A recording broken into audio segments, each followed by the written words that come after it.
Alors aujourd'hui, on va parler du signal vidéo sur un drone. On va voir le cheminement que fait ce signal vidéo. Donc j'ai mon drone qui est en cours de préparation. J'ai ma caméra et le but du jeu, c'est que le signal vidéo arrive dans mes lunettes ou dans mon masque pour faire du FPV quoi. Donc ce signal vidéo qui arrive par ces fils, il va falloir qu'il fasse du trajet. On va voir comment ça fonctionne. Donc ici j'ai mon émetteur vidéo sur lequel je vais mettre une antenne et c'est lui qui va envoyer les ondes que je vais capter dans mon masque. Alors comment est-ce que ça fonctionne? Alors j'ai ma caméra, je vais faire un petit dessin, ça va être plus simple. J'ai ma caméra.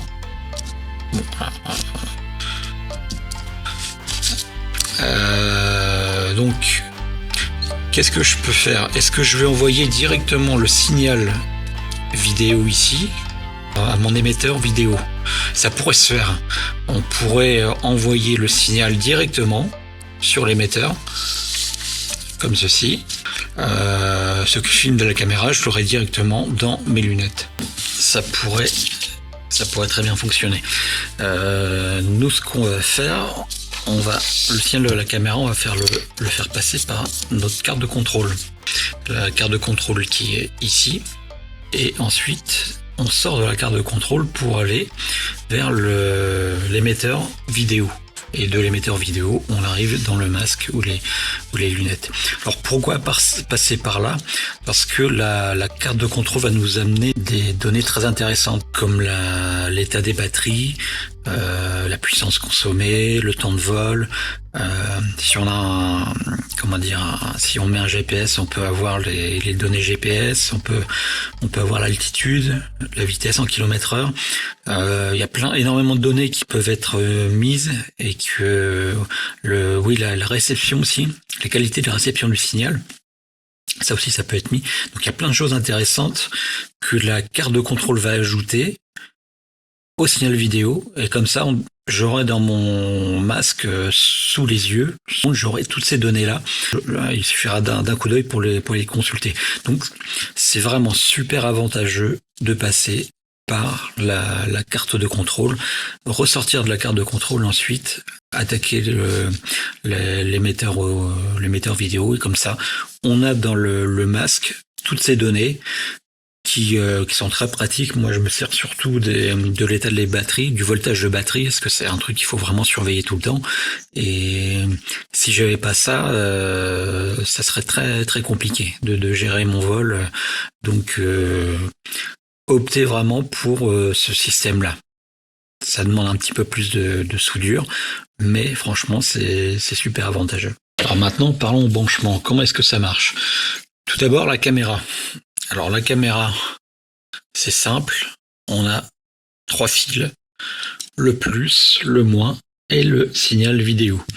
Donc, si je regarde bien mon schéma de câblage, là, oui, alors ici, j'ai un 5 volts, GND, la masse, et cam pour caméra.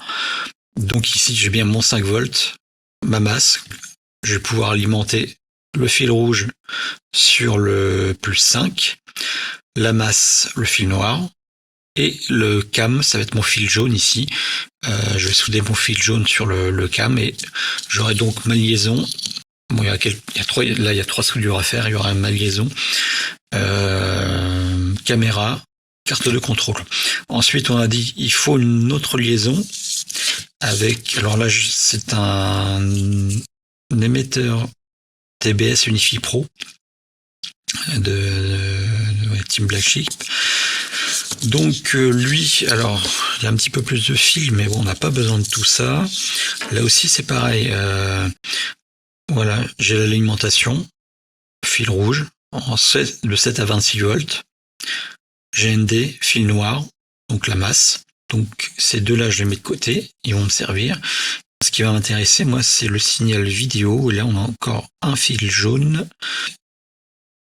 Ici, il va transiter la vidéo qui vient de la carte de contrôle. et ensuite ça passera par l'antenne, et donc voilà. Donc j'ai encore 3 autres soudures à faire. Alors où est-ce que je vais câbler ça maintenant sur ma carte de contrôle? Alors j'ai un truc qui doit s'appeler vidéo, en fait, c'est tout bête. Faut que je le trouve. J'ai un truc qui s'appelle vide ici. Donc pour vidéo. Alors j'ai un 9 volts, un GND ça va me permettre d'alimenter mon émetteur, donc de mettre mon plus et mon moins. Et le vide vidéo, c'est mon câble jaune que je vais envoyer dans l'émetteur radio. Voilà, donc pour le câblage, c'est pas super compliqué. On peut refaire un schéma. J'ai ma caméra. Donc je vais ramener la carte de contrôle dans la carte de contrôle sur cam, ici. Je l'alimente en 5 volts. Et je mets également la masse. Tac. Donc 3 fils, plus 5 volts, la masse et mon signal vidéo. Ensuite, je rentre dans ma carte de contrôle, on l'a vu. Je vais ressortir de ma carte de contrôle avec vide ici. Donc vide, ça va être mon signal. Tac. Mon signal vidéo. Il faut que j'alimente également cette carte, et ça, je vais le faire avec ici le 9 volts qui est donné qui est fourni par la carte, et le GND, donc la masse. Donc là aussi, 3 autres câbles. Il n'y a pas grand chose à faire, mais c'est bien de connaître le pourquoi du comment.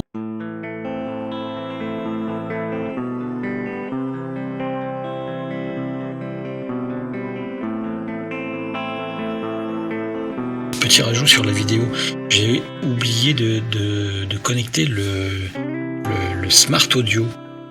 Alors le Smart Audio, c'est quoi? Vous mettez les sticks dans une certaine position et ça vous fait rentrer dans les paramètres du VTX. Par exemple, si vous voulez changer les fréquences d'émission ou alors la puissance de votre émetteur. Voilà, et ça se fait par avec le Smart Audio. Malheureusement, j'ai coupé le câble qui est ici, c'est le blanc, donc je vais le ressouder et je vais le mettre sur alors je sais pas je pense que c'est sur un RX, donc je vais regarder les docs, je reviens tout de suite.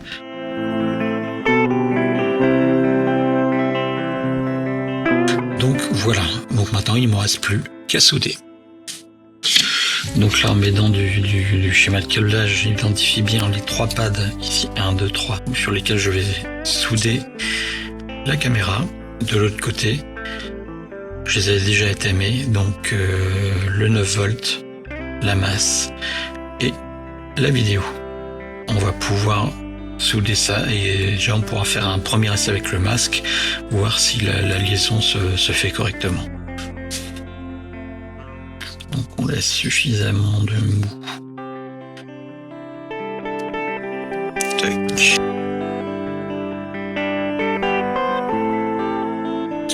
On étame les fils. Voilà, j'ai mes 3 fils soudés, donc dès maintenant, si je branche, je mets sous tension, j'ai ma caméra qui est alimentée et reliée à la carte FC. Deuxième étape, donc j'ai mon émetteur radio. Donc même topo, on va d'une part l'alimenter. Il est précisé ici entre 7 et 26 volts. Je vais relier sur une borne à 9 volts.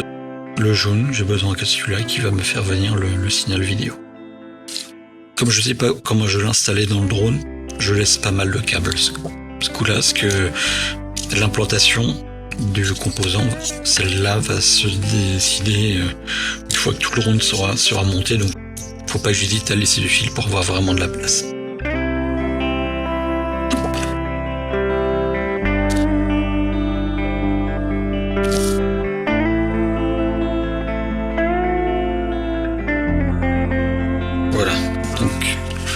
mon émetteur vidéo est soudé. Je peux déjà faire un test avant d'aller plus loin.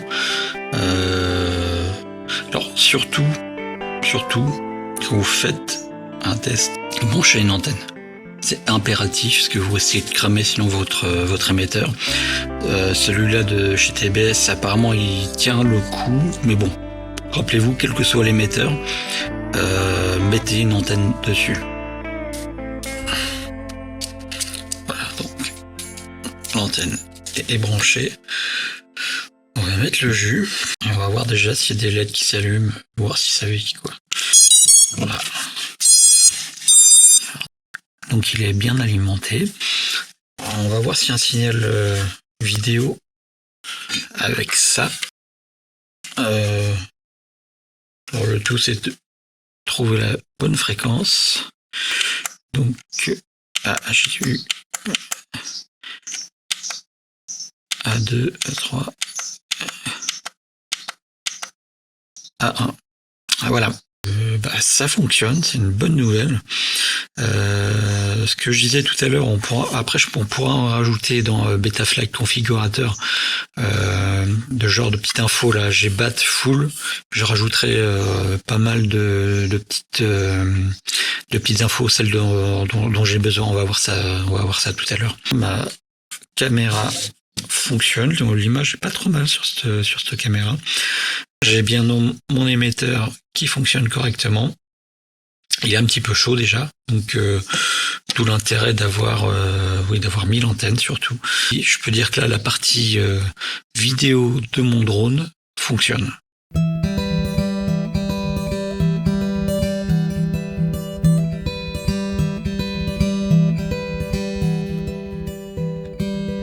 Vous avez 3 choses à régler, à savoir la bande de fréquence, le channel et la puissance d'émission. 3 choses. Vous avez ce petit bouton ici là qui vous permet de faire ça par des appuis successifs. Il y a des LED. C'est pas super intuitif, mais bon, en prenant le window plan, on y arrive. Par contre, une fois que votre carte ici est fixée dans le drone et donc on va mettre un couvercle à ce drone, on va tout refermer. Une fois que ceci est fait, le problème c'est que vous n'avez pas accès facilement. Donc ici ça irait encore, mais bon, vous n'avez pas accès facilement à ce petit bouton. Et vous ne verrez pas les LED, ce sera un peu compliqué. C'est pour ça qu'on a câblé le Smart Audio qu'on a vu tout à l'heure. Et ce Smart Audio, il va permettre de faire tous ces changements, mais à partir du masque, par des actions sur la télécommande. Et c'est là où c'est top, parce qu'au lieu d'avoir à triturer le petit bouton, vous allez pouvoir directement avec la télécommande aller dans les menus pour régler les différents paramètres.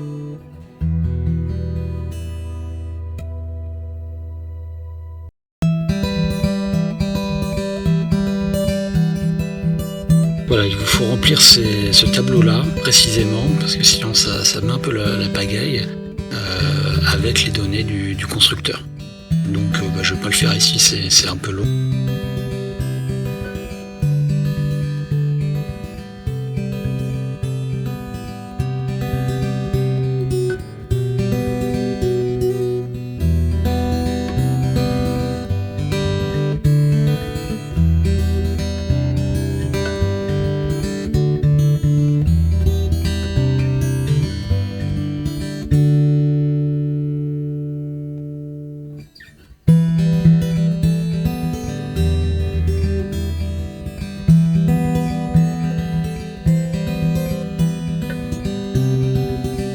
Je vois bien mon URT6 sur lequel j'ai branché le Smart Audio.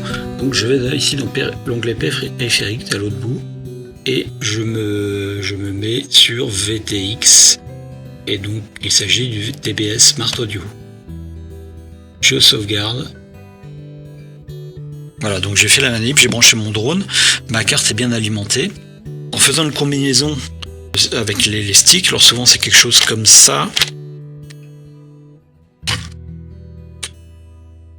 Je rentrais voilà ici dans le Smart Audio et ici je peux modifier les paramètres dont j'ai besoin. Et donc je vais notamment dans Feature, VTX SA, alors c'est Smart Audio, VTX Trump, TR c'est Trump.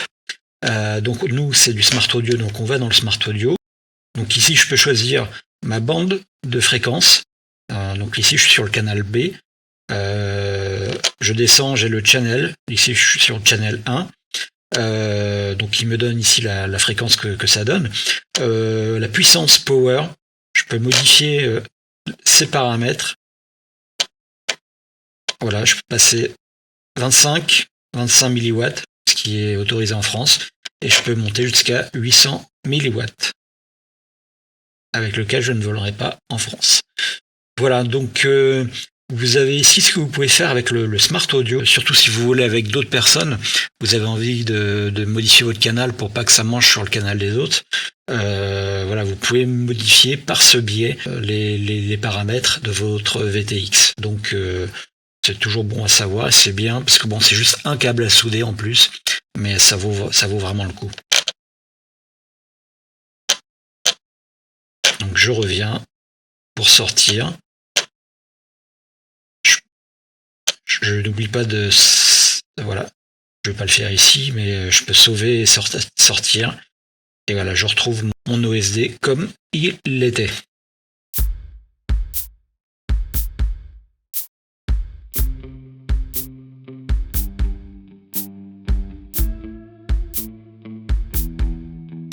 Voilà, donc je vais dans l'OSD.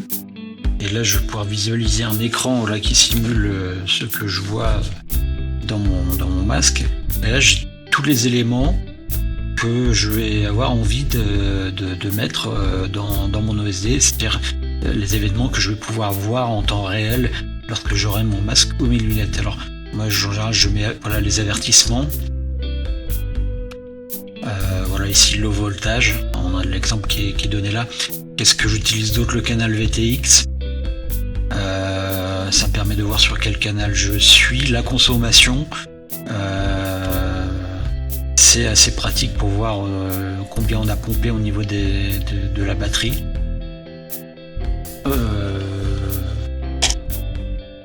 En fait, c'est pas celui-là que j'utilise, c'est celui-là.